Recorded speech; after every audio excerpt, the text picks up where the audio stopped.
Setelah meninggalkan rumah ibadat di Kapernaum, Yesus pergi ke rumah Simon. Adapun ibu mertua Simon sakit demam keras, dan mereka minta kepada Yesus supaya menolong dia. Maka Yesus berdiri di sisi wanita itu, lalu menghardik demamnya. Segera penyakit itu meninggalkan dia. Wanita itu segera bangun dan melayani mereka.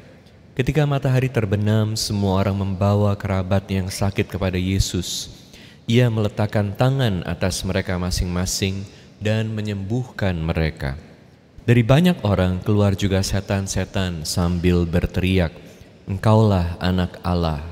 Tetapi dengan keras Yesus melarang mereka berbicara, karena mereka tahu bahwa Ia Mesias. Ketika hari siang, Yesus berangkat ke suatu tempat yang sunyi, tetapi orang banyak mencari Dia.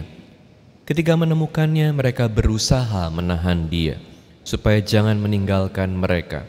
Tetapi Yesus berkata kepada mereka, "Juga di kota-kota lain, aku harus mewartakan Injil Allah, sebab untuk itulah aku diutus."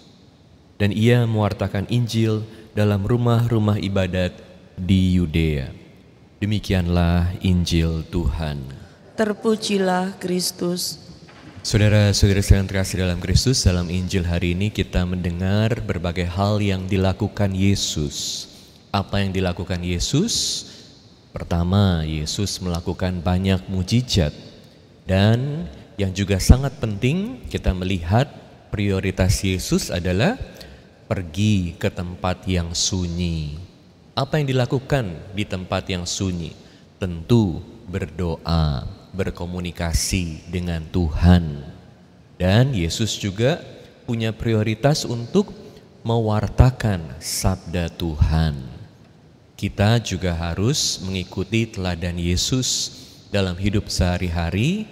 Kita tidak boleh hanya fokus kepada mengharapkan mujizat. Tentu boleh mengharapkan mujizat, tapi mujizat harus membawa kita pada hubungan yang dekat dengan Tuhan. Mujizat harus membawa kita untuk melakukan sabda Tuhan. Jadi prioritasnya adalah membangun hubungan dengan Tuhan, bukan mencari mujizat. Karena kalau hanya mencari mujizat tetapi tidak melakukan kehendak Tuhan, tidak membangun hubungan dengan Tuhan, artinya hanya mau cari enaknya aja dari Tuhan, tapi tidak mau melakukan berbagai perintah yang berat yang Tuhan berikan kepada kita.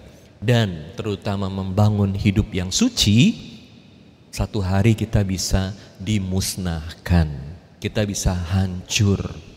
Dan ini yang terjadi kepada kota Kapernaum. Kalau Anda lihat kota Kapernaum sekarang ini hanya puing-puing saja.